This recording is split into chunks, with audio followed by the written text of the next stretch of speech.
नमस्कार। आज हम एक शानदार किताब क्लियर थिंकिंग के बारे में जानेंगे, जिसे शेन परिश ने लिखा है।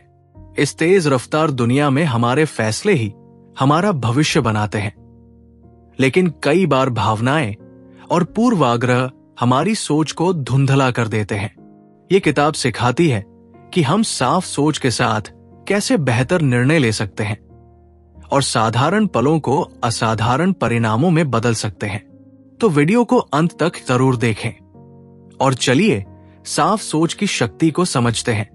जब मैं अपना ब्राउजर खोलता हूं तो डिफॉल्ट टैब शेन पैरिश का एक रिमाइंडर होता है, जीतने के लिए ध्यान केंद्रित करें। ये एक बड़ा संदेश देने वाला लेख है। जो भी ऊर्जा किसी ऐसी चीज की ओर जाती है जो सबसे महत्वपूर्ण चीज नहीं है, वो सबसे महत्वपूर्ण चीज की कीमत पर आती है।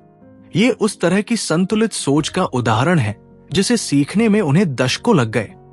एक राष्ट्रीय सुरक्षा एजेंसी के लिए काम करने से लेकर फार्नम स्ट्रीट में एक विश्व स्तरीय ब्लॉग लिखने से लेकर एक सफल निवेशक बनने तक, अपनी तुरंत दुनिया भर में बिकने वाली best seller clear thinking, turning ordinary moments into extraordinary results में शेन ने हमारे सबसे महत्वपूर्ण कौशल के बारे में वो सब कुछ बताया जो वो जानते हैं।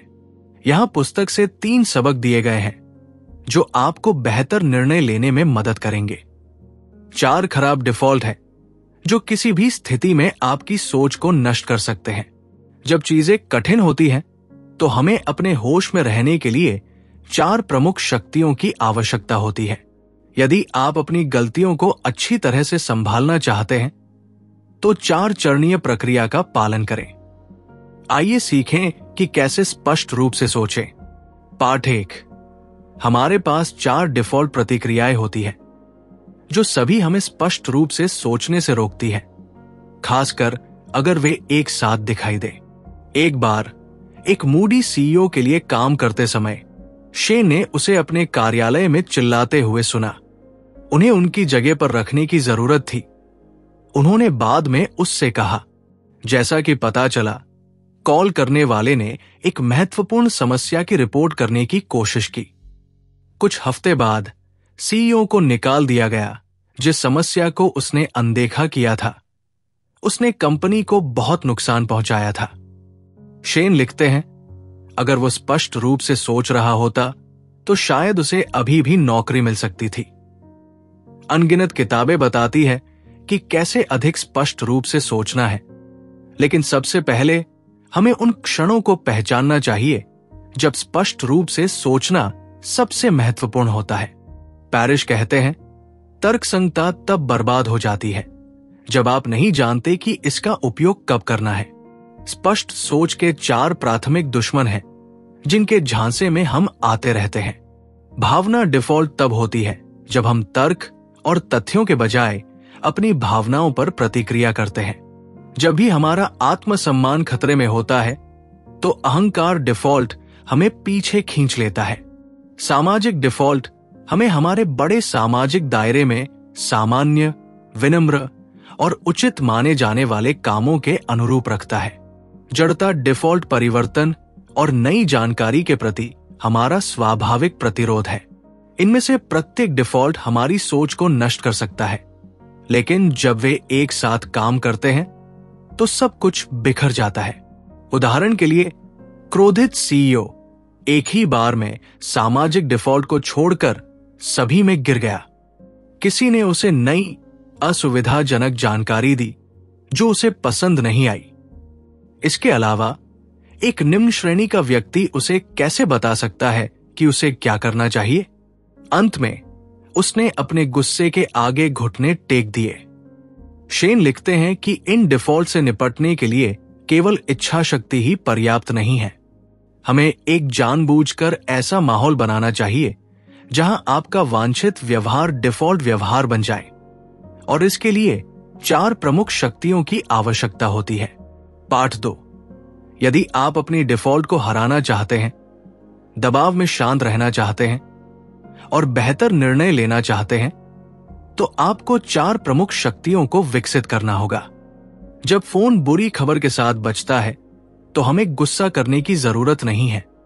हमें विराम और योजना प्रतिक्रिया की आवश्यकता है, जैसा कि शोधकर्ता केली मैकगोनिगल कहते हैं। लेकिन जब हालात मुश्किल हो जाएं, तो राहत पाने के लिए हमें पहले से ही ऐसे व्यक्ति होने की जरूरत है जो ऐसी परिस्थितियों में शांत रहें। शेन के अनुसार यहीं पर 4 मुख्य ताकतें आती है। आत्मजवाबदेही का मतलब है अपनी गलतियों और अपने जीवन में उन बुरी चीजों की जिम्मेदारी लेना जो आपकी गलती नहीं है। एक अच्छी प्रतिक्रिया से भयानक स्थिति में भी जल्दी सुधार हो सकता है, लेकिन शिकायत करना कभी समाधान नहीं होता। आत्मज्ञान का मतलब है अपनी क्षमताओं और उनकी सीमाओं को पहचानना और उनमें समायोजन करना। जहां संभव हो अपनी ताकत और कमजोरियों के साथ काम करें। अपने बारे में सब कुछ बदलने की कोशिश न करें। आत्मनियंत्रण आपकी भावनाओं को बिना उन पर कार्रवाई किए सहने की क्षमता है। व्यक्तिगत रूप से मैंने पाया है कि इस क्षमता को विकसित करने का सबसे अच्छा तरीका ध्यान है। आत्मविश्वास विनम्र होने के बावजूद खुद से विनम्रता से बात करने से आता है। ये ईमानदारी के बारे में भी है। कौन सही है इसके बजाय क्या सही है इस पर ध्यान केंद्रित करने की ताकत शेन कहते हैं। इन 4 ताकतों का निर्माण करना आसान नहीं है। इसमें समय, साहस और अनुभव लगता है, लेकिन ये सीखने योग्य आते हैं। उन सभी पर अपने मानकों को बढ़ाएं और आप कम बार गंदी सोच की चूक में पड़ेंगे। सबक 3, अपनी गलतियों से निपटने के लिए 4 चरणीय प्रक्रिया का उपयोग करें ताकि उनसे लाभ उठा सकें। भले ही हम अपनी सोच को बेहतर बनाने की पूरी कोशिश करें, फिर भी हम गलतियां करेंगे। ये ठीक है जब तक हम उनसे सीखते हैं। शेन लिखते हैं, लोग जो सबसे बड़ी गलती करते हैं वो आम तौर पर उनकी शुरुआती गलती नहीं होती है। ये उस गलती को छिपाने और उसके लिए जिम्मेदारी से बचने की कोशिश करने की गलती होती है। पहली गलती महंगी होती है। दूसरी गलती के लिए बहुत ज्यादा पैसे देने पड़ते हैं। अगर शेन के बच्चों के विपरीत, जिन्होंने एक बार फूलदान तोड़ दिया और फिर उसके बारे में झूठ बोला, तो आप अपने काम से ज्यादा पाना चाहते हैं। टीवी बैन और ग्राउंडिंग से बेहतर हमारी गलतियों को पहचाने इस 4 चरणीय दृष्टिकोण का उपयोग करें। जिम्मेदारी स्वीकार करें। समस्या के लिए आप जो भी जिम्मेदार हैं उसे स्वीकार करें। भले ही वो कोई भी ना हो, फिर भी आपको आगे आकर उससे निपटना होगा। गलती से सीखें। इस बात पर विचार करें कि आपने क्या, किसने और कहां गलती की। अगर तुरंत नहीं तो बाद में। बेहतर करने के लिए प्रतिबद्ध रहें। शेन लिखते हैं, भविष्य में बेहतर करने के लिए एक योजना बनाएं, क्योंकि ये गलतियों को न दोहराने का एकमात्र तरीका है। जितना हो सके नुकसान की भरपाई करें। सभी गलतियों को ठीक नहीं किया जा सकता है, लेकिन बहुत सी गलतियों को ठीक किया जा सकता है या कुछ हद तक सुधारा जा सकता है, भले ही इसमें समय लगे।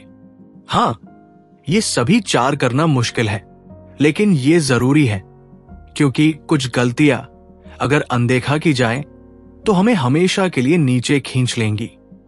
शेन एक स्पोर्ट्स टीम मैनेजर का जिक्र करते हैं, जिसने एक खराब खिलाड़ी के व्यापार को अपने दिमाग में घर कर लेने दिया।